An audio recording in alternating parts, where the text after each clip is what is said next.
Hello friends, welcome to the online education. This is the lecture number 7, C503 Physical and Analytical Chemistry.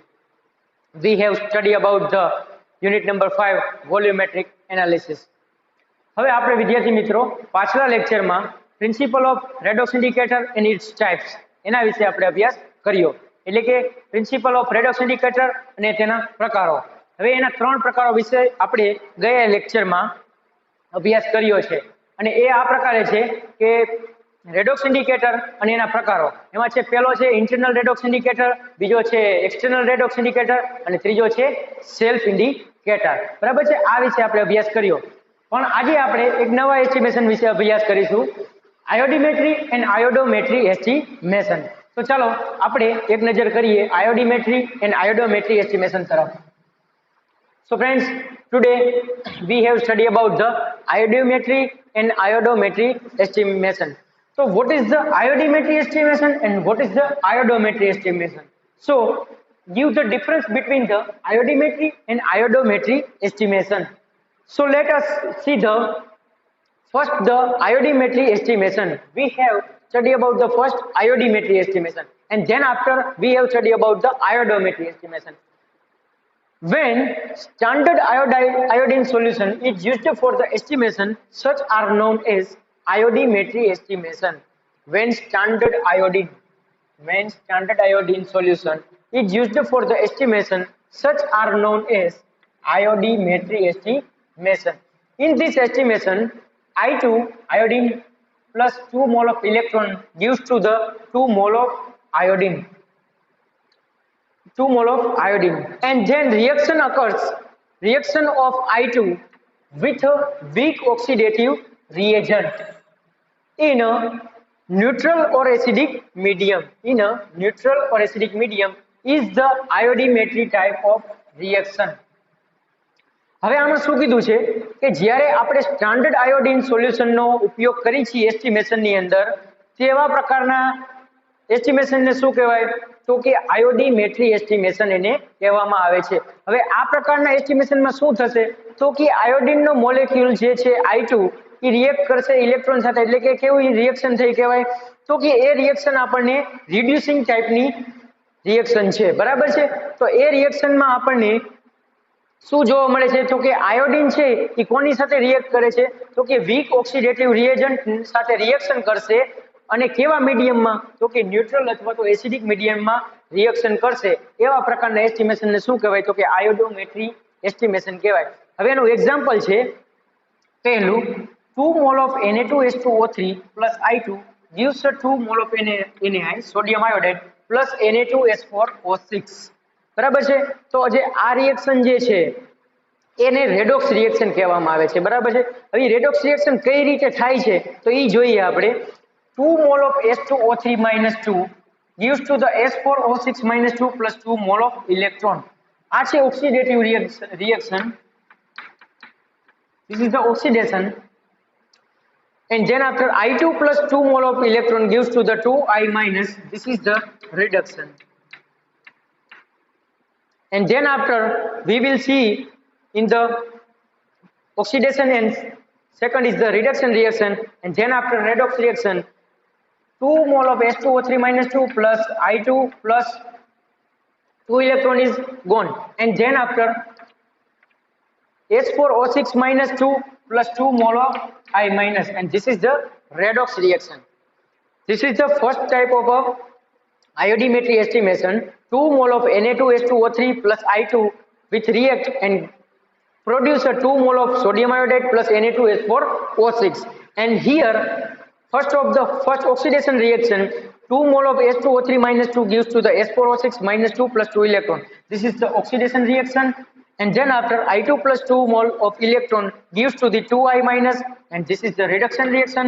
And then after redox reaction, 2 mole of H2O3 minus 2 plus I2 and 2 electron was gone, and S4O6 minus 2 plus 2I minus, and this is the redox reaction. Now second type of reaction, SnCl2, this is the stannous chloride, react with the iodine plus 2 mole of hydrochloric acid gives to the stannous tetrachloride plus 2 mole of hydroiodic acid, 2HI. This is the also redox reaction type. And first of all, oxidation reaction Sn plus 2 gives to the Sn plus 4 and plus 2 electron. This is the oxidation reaction. I2 plus 2 electron gives to the 2I minus. This is the reduction reaction. Then after Sn plus 2 plus I2, 2 electron was gone, and H plus means we will add addition of the H plus. Then after Sn plus 4 plus 2I minus, and this is the redox reaction. This is the second type of iodimetry estimation. Now the third type, similarly As2O3 arsenic oxide is reacted with the iodine molecule 2I2 plus 2H2O gives to the As2O5 plus 4 mole of hydroiodic acid. This is the arsenic pentaoxide, and this is the 4 mole of hydroiodic acid. This is the third type of iodimetry estimation. Now, for the preparation of a standard I2 solution, definite weight of the iodine is required. Definite weight of iodine is required to be soluble in a definite volume. To be soluble in a definite volume of a solvent. હવે આમાં શું કીધું છે કે જ્યારે તમારે preparation કરવી છે શેની, તો કે સ્ટાન્ડર્ડ I2 સોલ્યુશન બનાવવું છે. જ્યારે આપણે સ્ટાન્ડર્ડ I2 સોલ્યુશન બનાવવાની જરૂર પડે ત્યારે આપણે કઈ વસ્તુની જરૂર પડશે, તો કે definite weight of iodine is required. Definite એટલે કે એક ચોક્કસ માત્રામાં આપણે આયોડિનના એક ચોક્કસ માત્રામાં વજન ધરાવતા આયોડિનની આપણે જરૂર પડશે. To be soluble in a definite volume of solvent, એટલે કે એક ચોક્કસ માત્રામાં જે સોલ્વન્ટની અંદર જે સોલ્યુબલ થઈ જાય એવા સોલ્વન્ટની જરૂર પડશે. Here solvent is H2O in which solubility of iodine is less. Here solvent is H2O in which solubility of iodine is less. હવે આપણે જોઈ શકીએ કે પાણી કરતા સોલ્યુબિલિટી કેની ઓછી છે, તો કે solubility of iodine is less. તો એની શું છે, તો કે આયોડિનની સોલ્યુબિલિટી પાણી કરતા ઓછી, એટલે કે પાણીમાં એ આરામથી સોલ્યુબલ થઈ જશે. એટલે આપણે સોલ્વન્ટ તરીકે શું યુઝ કરીશું, તો કે H2O. Now so that iodine is first properly mixed with the potassium iodide. હવે આપણે શું કરવાનું છે પહેલા, તો કે આયોડિન ને શું કરવાનું છે, તો કે મિક્સ કરવાનું છે. પ્રોપરલી મિક્સ કરશું કેની સાથે, તો કે પોટેશિયમ આયોડાઇડ સાથે. After the mixing it is soluble in water, અને ત્યારબાદ આપણે એને શું કરશું, તો કે પાણીની અંદર એને આપણે સોલ્યુબલ કરીશું. Than after first I2 plus I minus gives to the I3 minus. હવે એનું આપણે અહીંયા જોઈ શકીએ છીએ કે I2 નું I3 માં રૂપાંતરણ થશે, એટલે I3 minus is produced which is soluble in water, so that standard solution can be prepared. Reduction of the I3 is as follow. હવે I3 માં એનું રિડક્શન પ્રક્રિયા કેવી રીતે થઈ છે, તો કે આ રીતે I3 minus plus 2 electron gives to the 3I minus, and then after 2H2O3 minus 2 plus I3 minus gives to the H4O6 minus 2 plus 3I minus, and this is the also redox reaction, and this is the type of iodimetry estimation. So this is the explanation of the iodimetry estimation. Now second type, iodometry estimation. Estimation in which the reaction I3 plus 2 electron gives to the 3I minus occurs are known as iodometry estimation.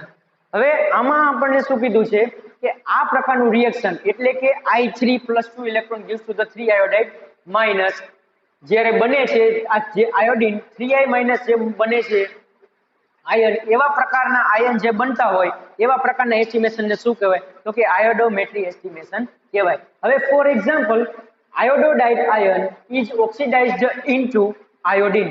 હવે જે આયોડોડાઇડ ion એટલે કેવો, તો કે એ 3I minus I3 છે એ કેવો ion કહેવાય, તો કે એને આયોડોડાઇડ આયન એને કહેવાય. હવે આયોડોડાઇડ આયનમાંથી ઈ જે આયોડિનમાં રૂપાંતરણ પામે છે એને કેવું કહેવાય, તો કે એ આયોડોમેટ્રી એસ્ટિમેશન કહેવાય.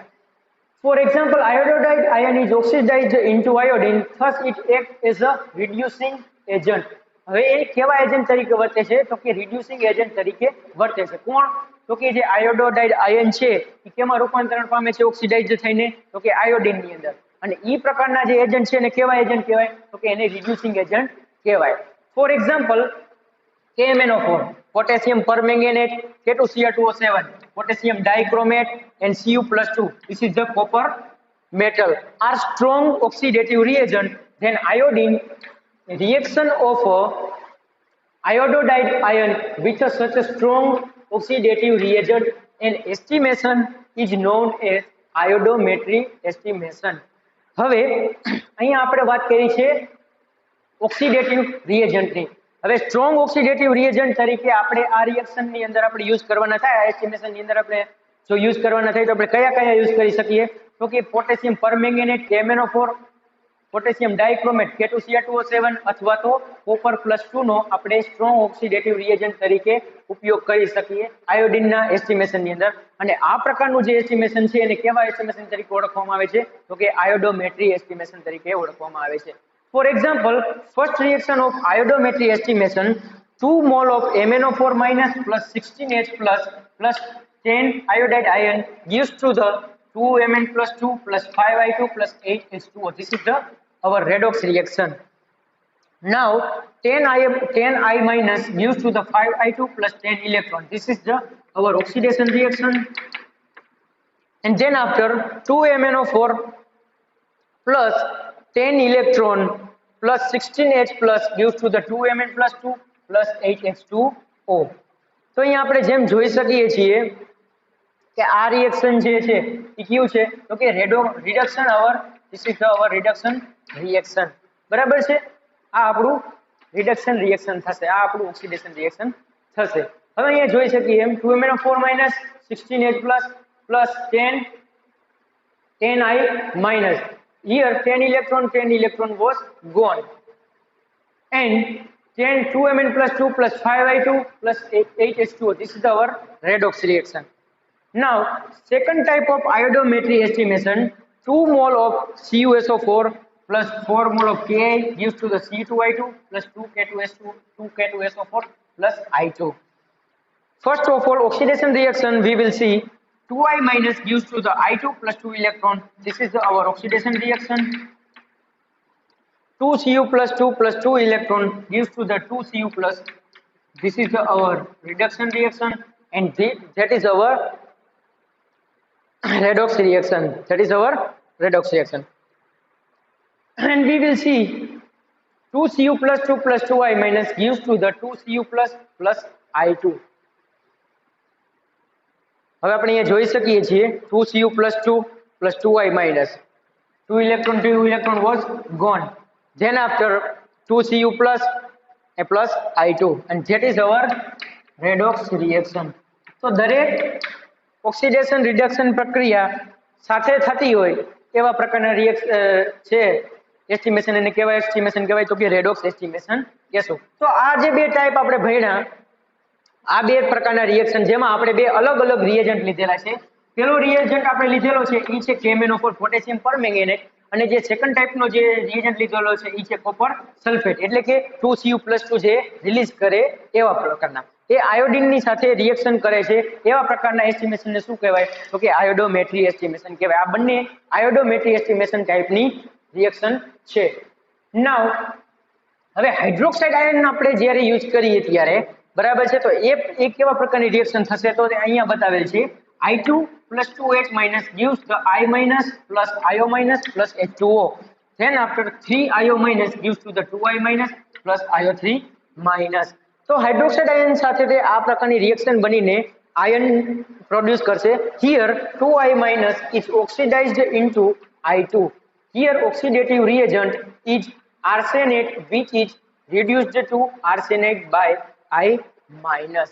હવે અહીંયા શું કહેવામાં આવ્યું છે કે જ્યારે આયોડાઇડ આયન છે એ આયોડિનની અંદર પ્રોડ્યુસ કરશે, આયોડિનની અંદર કન્વર્ટ થાય છે, એ પ્રકારના રિએજન્ટ કેવા છે? તો કે ઓક્સિડેટિવ રિએજન્ટ છે. હવે આર્સેનેટમાંથી આર્સેનાઇટમાં આયોડાઇડ છે એ રૂપાંતરણ પામે છે. તો એ કઈ રીતે? તો એ રિએક્શન અહીંયા આ રીતે બતાવેલમાં આવે છે કે 2I minus gives to the I2, એટલે કે આયોડાઇડ આયોડિનની અંદર રૂપાંતરણ પામે છે. ત્યારે શું થાય છે? તો કે જે આર્સેનેટ છે એ આર્સેનાઇટમાં શું થાય છે? તો કે એ રૂપાંતરણ પામે છે. કેવી રીતે? તો કે ASO3 minus 3 plus 2 electron plus H2O gives to the ASO3 minus plus 2OH minus. આ પ્રકારના ઓક્સિડેટિવ રિએજન્ટ સાથે એ રિએક્શન કરીને શું બનાવે છે તો કે આર્સેનેટમાંથી આર્સેનાઇટ બનાવે છે. In the iodometry estimation, I2 is reduced into the I minus it so it acts as a oxidative reagent. હવે આયોડીમેટ્રી એસ્ટિમેશન ની અંદર જ્યારે આયોડીન રિડ્યુસ્ડ થાય છે I માઇનસ એટલે કે આયોડાઇડ આયન ની અંદર તો એ કેવા પ્રકારના એક રિએક્ટ કરે છે તો કે એ ઓક્સિડેટિવ રિએજન્ટ તરીકે વર્તશે. જ્યારે આયોડોમેટ્રી એસ્ટિમેશનમાં શું જોવા મળ્યું તો કે I minus is oxidized into I2. I minus છે ઓક્સિડાઇઝ થઈને I2 બનાવે છે ત્યારે એ કેવી રીતે વર્તે છે તો કે એ રિડ્યુસિંગ એજન્ટ તરીકે વર્તે છે. એટલે આપણે આસાનીથી એક વસ્તુ યાદ રાખી લેવાની કે આયોડોમેટ્રી એસ્ટિમેશન હોય ત્યારે એ પ્રકારના એજન્ટ હોય એને કહેવાય છે તો એને કેવા એજન્ટ કહેવાય તો કે એને ઓક્સિડેટિવ રિએજન્ટ કહેવાય. અને જો આયોડોમેટ્રી એસ્ટિમેશન હોય તો એમાં એ પ્રકારના એજન્ટને કેવા કહેવાય તો કે એને રિડ્યુસિંગ એજન્ટ કહેવાય. એટલે આયોડોમેટ્રી એસ્ટિમેશન છે એ રિડ્યુસિંગ ટાઈપ એજન્ટ છે અને આયોડીમેટ્રી એસ્ટિમેશન છે એ ઓક્સિડેટિવ ટાઈપ reagent છે. So this is the difference between iodometry and iodometry estimation. So we will see the first iodimetry estimation and then after iodometry estimation.